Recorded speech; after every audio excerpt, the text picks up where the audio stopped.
नमस्कार साथियों, स्वागत है आप सभी का। तो आज की क्लास में हिंदी व्याकरण के कुछ महत्वपूर्ण प्रश्नों के बारे में पढ़ेंगे, जिन पर आधारित परीक्षाओं में प्रश्न पूछे जाते हैं। तो काफ़ी महत्वपूर्ण होने वाली है क्लास, तो आप सभी वीडियो को एंड तक जरूर देखिएगा।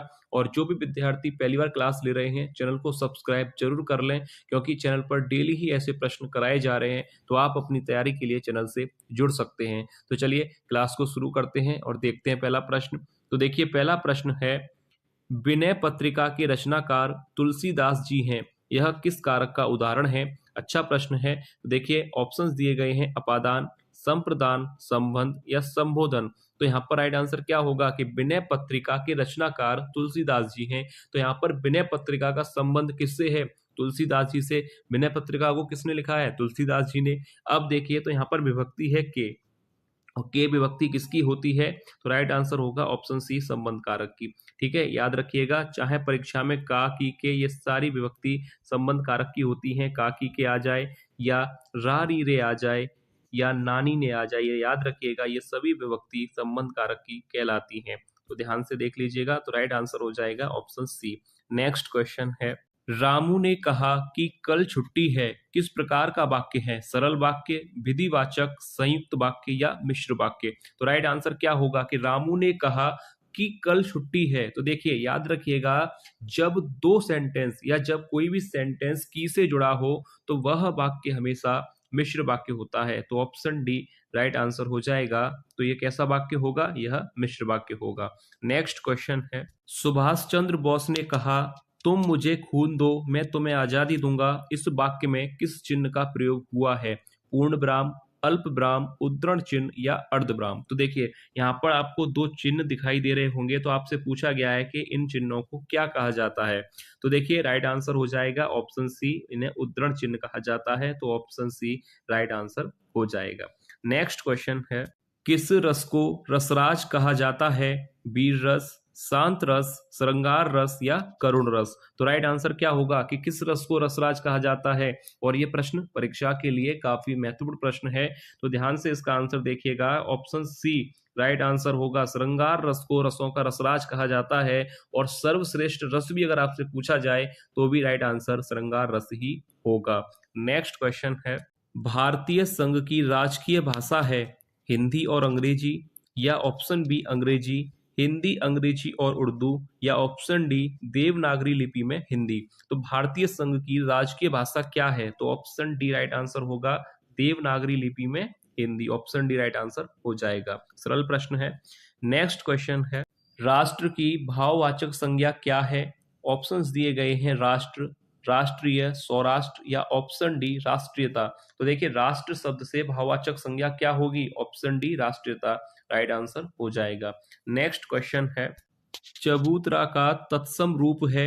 ऑप्शंस दिए गए हैं। तो देखिए, यह प्रश्न परीक्षा में पूछा गया था, हिंदी की ही परीक्षा थी, उसमें यह प्रश्न पूछा गया था कि चबूतरा का तत्सम शब्द बताइए।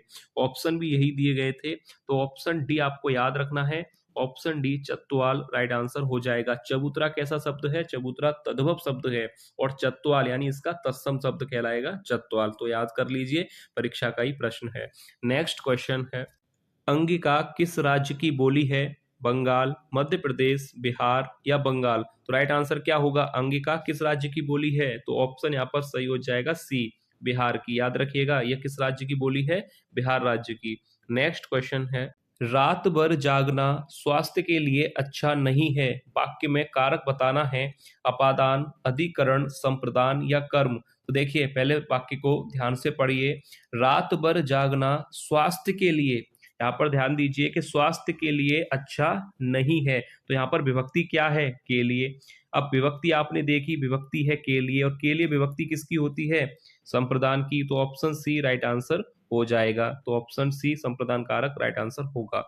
नेक्स्ट क्वेश्चन है, सुकर का विलोम शब्द है निकट, प्रखर, दुष्कर या पोखर? तो राइट आंसर क्या होगा? तो देखिए, ध्यान से इसका आंसर देखिएगा, ये भी पूछा ही गया था प्रश्न, इंपोर्टेंट प्रश्न है।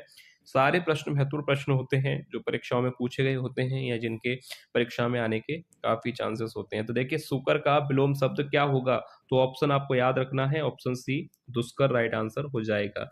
नेक्स्ट क्वेश्चन है, सतखंडा शब्द में समास है बहुव्रीहि, तत्पुरुष, द्विगु या द्वंद्व। तो देखिए सतखंडा में कौन सा समास होगा, बहुव्रीहि समास होगा या तत्पुरुष समास होगा, द्विगु होगा या द्वंद्व होगा। तो देखिए यहाँ पर राइट आंसर हो जाएगा ऑप्शन सी।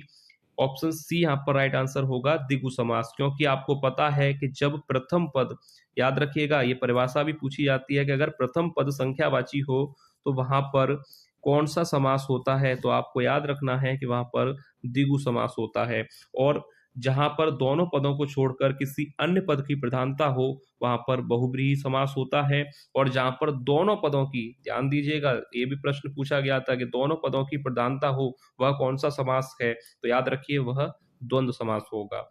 ठीक है, नेक्स्ट क्वेश्चन है, चर्चा शब्द से बना विशेषण क्या है, चर्ची, चर्चा, चर्चित या चर्चित। तो देखिए राइट आंसर क्या होगा, चर्चा शब्द से विशेषण क्या बनेगा, चर्चा शब्द से विशेषण चर्चाई होगा या चर्चित होगा। तो राइट आंसर हो जाएगा चर्चित। ऑप्शन डी बिल्कुल सही आंसर होगा, चर्चा से चर्चित विशेषण बनेगा।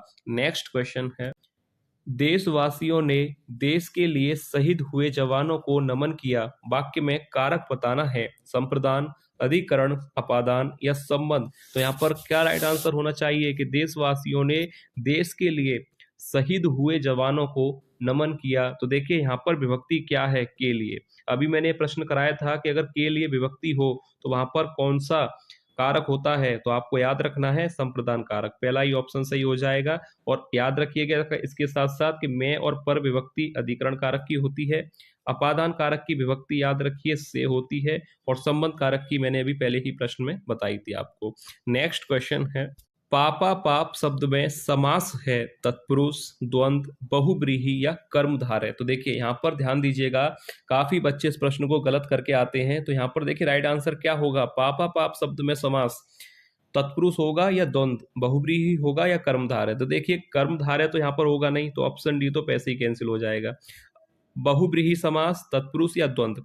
तो देखिए ध्यान से देखिएगा, पापा पाप का अगर समास विग्रह किया जाए तो मिलेगा पाप या अपाप। ठीक है, ध्यान से देखिएगा, ये पेपर में गलती करवाता है और नंबर कटते हैं, पाप या अपाप।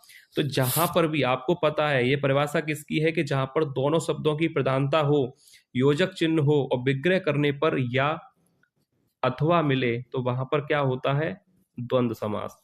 तो क्लियर कर लीजिएगा, पापा पाप शब्द में जो समास होगा वह होगा द्वंद्व समास। तो ऑप्शन बी राइट आंसर हो जाएगा।